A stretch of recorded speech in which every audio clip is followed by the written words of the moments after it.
Phantom composer is Sam. Hello, I'm the Phantom. You're Woo. Can- What was that? Oh, It's gonna be a lot of this, huh? I can't. uh, Well, thank, greetings from Federal Way, Washington, everyone. yeah. Hello, Sam. It's a shame I can't even see you. It's not worth it. Yeah, don't worry about it. Oh, yeah. You look exactly how I remember you look. Yeah, this is just like a recreation, yeah, of what you Yeah. remember. Yeah, Yeah. yeah. You've always been in a tiny square. Thank you. This is great. He may be an AI. Yeah, he might be AI. So I Hi. can't wait to talk about your piece. I always, um, I'll constantly reference just like the like spectrum of music that I've experienced from you, and again, this is going to be completely new as well. Singing a cappella microtonal stuff, a couple years ago, but also Krampus the musical. um, Obviously, we can't talk together without talking about Krampus. you know, Yes. so I just always have to bring that up because you shouldn't forget it, and people remember where you came from, Sam.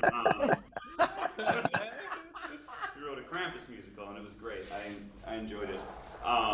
So Tidal Study 2, a very quintessential Sam Krahn title, I feel like. hmm So I don't know what does that mean. We got got good program notes here or performance notes here. There's you talk about the symbols, I wouldn't you say know, it's performance now. That's the key. the key. Well, or yeah, I guess that's what I refer to as performance notes. Sometimes it might. Am I wrong? Are they actually called something else as a key? It's like a glossary on Glossary. Well, I like the cut of your jib here. You give us the symbols. You tell us what they mean. I like to I like to give the key as if it's You look still them like straight in the eye when you shake their hand. and I'm um, but yeah, but something I just I wanna throw you because I haven't talked to you in a long time and everything, so I'm just gonna compliment you. I just oh there's something about your scores that like aesthetically they look like so familiar and then you hear them and they're so unfamiliar and it is something that I appreciate very much in general in music and I like that you do that. That's it. But so can you talk about this piece and what's going through your head writing it? sure. Yeah. So also just to mention the key, I like to still make it look like we're still in like 2010 or 2000s, like where I still indicate what the quarter tones are, just in case someone doesn't know that that's a thing.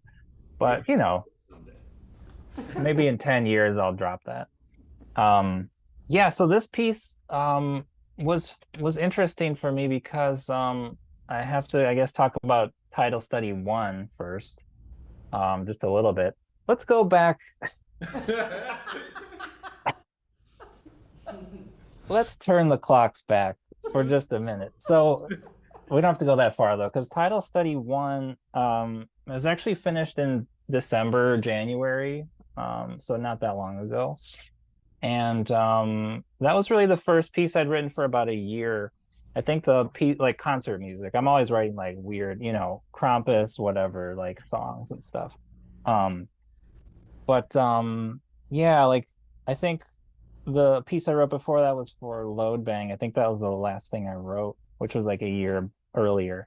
And I don't know if I think it was the pandemic or something that just like made me like paralyzed in some ways where I like didn't want to work with a computer like writing notation and sitting there. So the Title Study 1 I think was a really good way for me to break out of that um feeling stuck. And so what I was that piece is for like vocalizing, violinist, and electronics. So I have like 4-channel live electronics in that piece. And some of the concepts from that piece that kind of work their way into this one was that so being in Washington State, like loving like the environment that we're near, like Puget Sound, I really wanted to incorporate that in a way, but not in like a like let's copy paste field recordings. I really wanted to transform them because as I've lived here and just been in the environment, I wanted to sort of keep them separated. I didn't want to really bring that into another space. I wanted to leave that where it was so I could still always experience that as it is. So for Tidal Study 1, there's a lot of transformation of field recordings where you don't really recognize them as much as that sound in the natural environment. And so this piece, having no electronics, I mean, it used electricity, as Josh said, and it is using electricity right now on the computer, but I don't feel that bad. But Tidal Study 2, being for violin and viola, I was able to even remove that field recording sound even more, and just what I wanted to do is reinterpret some of those sounds I had for Tidal Study 1 and make them kind of recreated in a way, not sometimes like almost exactly as I would maybe want them to be copied from Tidal Study 1, but other ways more just kind of abstractly using sounds that would, hint at some kind of field recording sound. I don't know if that makes sense, but That makes sense. over.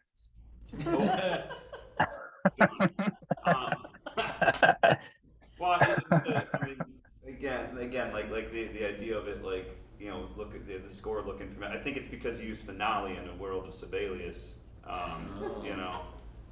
I see. I think it's the font. It's the font. It looks so familiar. But no, it's like it looks. Again, like it transforms off the page. Like there's always in your works like a lot of room for interpretation and everything. So, just kind of looking at some of these, like some of these. So I'm looking at page. I should keep going. Page 4 here. So with these descriptions of, I think that's where to bow and everything. So even like thinking about that instruction about where you're going to bow on the instrument, and that this is mirroring a field recording in Puget Sound. I mean, again, like that seems to make so much sense. So, I mean, did you know about the field recording going into this? No, I didn't. That's good information. Should have been in the program. We're going to approach this very notes. differently. Yeah. Right. Should have been in the performance notes. But now you know what a quarter sharp is, which is Right. On ribbon. But okay, this is actually really interesting then. Without that information, how did you approach the sound? Like, what was your interpretation of the sound? Well, I don't think that it's very like transformative. I feel like there are all these things like what you were just pointing at on page 4, where like this is in the viola part, where there's like a flautando, and we kind of had to make some decisions about where that flautando would be, right? That it would be like a little more like further out on the fingerboard, so that you could very easily transition over to the body of the instrument, so that there was like a really smooth transition. I feel like that's something that we were working a lot with in this piece, is kind of making all these both placement or different from going from different techniques, so that it felt very smooth. And I guess that kind of goes along with like environmental sounds, right? Like there doesn't like just like change Right. in a mechanical way. Right. So there's like actually stuff happening in between, even if that's not written in. Mm-hmm. I guess it's interesting hearing Sam kind of joking about how the key, involves many things that we all know. And I think in some ways that like this piece, like none of the sounds are like novel in a way, right? That haven't been in contemporary string play, right? It's all techniques that we are familiar with right? practices. And we see them, and we're like, okay, we can fix these things together. And so I think like now actually having this different kind of overall image for the piece that I don't know if Sam wanted us to have or not, but now we do. Yeah. We'll actually like add a different layer of like, oh yeah, because we can like execute this no problem, but like, what if we are thinking of this as more of a environment that we're creating, rather than like, you know, Like new music, a lived environment. Yeah. Right. Yeah. like a living, alive Which ecosystem. is such a benefit to having a score where you can look at it and go, okay, I know what this means, you know, for my instrument in terms of like the playing, because then it opens up that door completely where you're not having to worry about some new thing that like you've never, you know, like playing on each other's instruments with your AI hand out of the neck and everything. Like, you know, that kind of is all encompassing, but looking at this score, this seems like something, you know, that can be really played with any new input, you know, or suggestion. You know, so yeah. So Sam, you want to talk at all about kind of maybe the well, let's see the time here. About the. You want to talk about Krampus 2? Yeah, please. Evening with Krampus #2, where you are the lead role.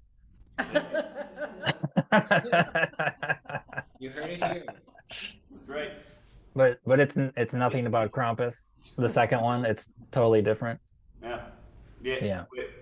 No, that wasn't my question. But Oh, okay, sorry. I'll be all I quiet. can think of. No, it's just the kind of the juxtaposition of as going through the score, there seems to be a lot of points where one instrument is maybe doing, it has maybe more traditional notes, playing, bowing, and then the other instrument is kind of taken over. Like, is there? Yeah. Yeah. What was that? Yeah, I was gonna say there was some intention there, I guess. No, that's another kind of concept that I was working with. So not all about field recordings for this piece, but that element was kind of taken from the sort of violin, voice, and electronics part. So kind of thinking about how I could represent kind of like electronic ideas that might have been sampled in the first piece, because a lot of the live electronics were kind of like taken from the voice and violin and kind of recycled. So it was more of like this influences this type of thing. Whereas this piece, thinking still about what those sounds were in the electronics, but kind of having them kind of more simultaneous and more inspiring each, the other, more of like an equal relationship. Again, that kind of tidal movement is always, we're saying like that. There's always like that give and take. There's never a moment where like, well, there might be a moment, but then you might want to get into cover, like where things just stop. There's always this transition of sound that's happening. And anything else anybody wants to say about this piece? Otherwise, we'll move to Tiffany. Sam, it is fantastic to see you, and to talk to you. Has been a while. Like I'm just using this public setting to miss you.